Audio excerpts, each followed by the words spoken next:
மனமது செம்மையானால் மந்திரம் ஜபிக்க வேண்டாம், மனமது செம்மையானால் வாயுவை உயர்த்த வேண்டாம் அப்படின்னு சொல்லி அகத்திய மகானுடைய பாடல் தான் இது. வேற ஒண்ணுமே கிடையாது. அகத்திய மகான் சொன்ன இந்த பாடல் தான். ஆனா மனம்னா என்னன்னு ஃபர்ஸ்ட் தெரிஞ்சுக்கணும். அதை நிறைய பேர் தெரிஞ்சுக்கிறது இல்லை. மனம்னா என்ன அப்படின்னா உடனே என்ன சொல்லுவாங்க, ஐயா அந்த இடத்துல ஒரு பிஸ்கட் இருக்கு, அதை சாப்பிடணும்னு எனக்கு தோணுது பாருங்க, அதுதான் மனம் அப்படின்னு. அது மனம் கிடையாது, அது ஆசை. அந்த இடத்துல ஒரு பிஸ்கட் இருக்கு, அதை சாப்பிட்டா நான் 3 நாளா பசி ஆறாம இருக்கேன், பசி சரியாகணும் அப்படின்றது வந்து அந்த பசியுடைய தேவை. இப்போ ஆசை வேற, தேவை வேற, ரெண்டு புரிஞ்சுக்கிட்டீங்களா? அந்த மாதிரி மனம்னா என்னன்னு நீங்க புரிஞ்சுக்கணும். மனம்னா வாசி தான்.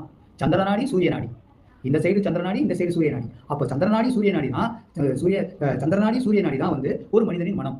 இதைத்தான் சித்தர் மகான்கள் அப்பயே சொல்லியிருக்காங்க, மாறுவது மனம் அப்படின்னு சொல்லியிருக்காங்க. எப்படி சந்திரநாடி சூரிய நாடி 2 மணி நேரத்துக்கு மாறிக்கிட்டே இருக்கோ அந்த மாதிரி மாறாம இருந்தாதான் அது மனம் செம்மையாகிறது. அப்போ அந்த நாடிகள் மாறக்கூடாதுன்னா கண்டிப்பா வாசி சிரசுக்குள்ள ஒடுங்கிருக்கணும். கண்டிப்பா யாருக்கும் ஒடுங்காது. மனம் ஆசைப்படாம இருக்கவே இருக்காது. மனத்தை நீங்க அடக்கவே முடியாது. ஆனா வாசிய மூக்க விட்டு மேல் நோக்கி எழுப்பி வாசியோக பயிற்சியில கண்டிப்பா அடக்க முடியும். அப்படி அடக்கும் போது இந்த மனம் மாறுதல் கண்டிப்பா நிற்கும். அதனாலதான் ரொம்ப தெளிவா சொல்லியிருக்காரு, மனம் செம்மையானால் அப்படின்னு சொல்லியிருக்காரு. மனம்னா சந்திரநாடி சூரிய நாடி.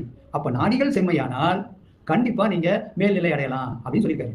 நாடிகள் செம்மையாகும் போது தானாவே வாசியை நீங்க உயர்த்த தேவையில்ல, வாசி தானாவே உயருன்றதுனாலதான் மனம் அது செம்மையானால் வாயுவை உயர்த்த வேண்டாம் அப்படின்னு சொல்லியிருக்காரு. மனம் செம்மையாகுதுன்னா மூக்குல சுவாசத்தை நீங்க இழுக்கலன்னா கண்டிப்பா வாசி தானாவே சிரசுக்குள்ள போய் ஒடுங்கிடும். அப்போ வாசி தானாவே சிரசுக்குள்ள போய் ஒடுங்கணும்னா மூக்குல சுவாசத்தை நீங்க இழுக்கக்கூடாது. அப்போ மனம் செம்மையாகணும்னா வாசி தான் செம்மையாகணும். இதுதான் மூலமான கருத்து. அதை நிறைய பேர் தெரிஞ்சுக்கிறதே கிடையாது. எல்லாரும் சொல்றாங்க மனம் செம்மையான, மனம் செம்மையான. மனம் எப்படி செம்மையாகும்? ஆகாது, கண்டிப்பா ஆகாது. புலன்களின் ஆசைக்கு உட்பட்டதுதான் மனம். ஏன்னா இந்த ஐம்புலன்களும் இந்த உடலும் இந்த உயிரும் ஒரு மனதால சித்தரிக்கப்பட்டதுதான், ஒரு மனதால உருவாக்கப்பட்டதுதான். ஆனா வாசி மனதால் உருவாக்கப்பட்டது கிடையாது. நல்லா தெரிஞ்சுக்கோங்க, வாசிக்கும் மனசுக்கும் சம்பந்தம் கிடையாது.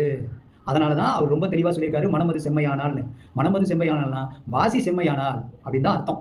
இதுதான் உண்மையான அர்த்தம். இது நிறைய பேருக்கு தெரியறதே கிடையாது. தப்பு தப்பா புரிஞ்சுக்கிட்டு மனம் செம்மையாயிடுச்சு, நான் கோவிலுக்கு போறதில்ல, நான் வந்து என்னுடைய மனைவி கிட்ட போறதில்ல, என்னுடைய குழந்தைகளோட பாசத்தை நான் அனுபவிக்கிறது இல்லை, இதெல்லாம் மனம், இதெல்லாம் வந்து மனப்படுத்தும் பாடு அப்படின்னு சொல்லி ஒரு விதமா அவங்களுக்கே தெரியாம இறைவனை நோக்கி இப்படிதான் பயணிக்கணும் அப்படின்னு நினைச்சிட்டு இருக்காங்க. கிடையாது. நீங்க மனம் செம்மையாகணும்னாலும் வாசியோக பயிற்சி பண்ணணும். வாசியோக பயிற்சி பண்ணி வாசிய சிரசுக்குள்ள ஒடுங்கினாதான் மனம் செம்மையாகும். மூக்குல சுவாசம் வராது. அப்ப மனம் செம்மையாகும்னா அப்ப மனம் மாறுவது மனம்ன்ற மாதிரி மாறக்கூடாது. அதுதான் உண்மை. இதை நிறைய பேர் தெரிஞ்சுக்கிறது இல்லை. இதுதான் அந்த செயலுடைய மூலமான அர்த்தம்.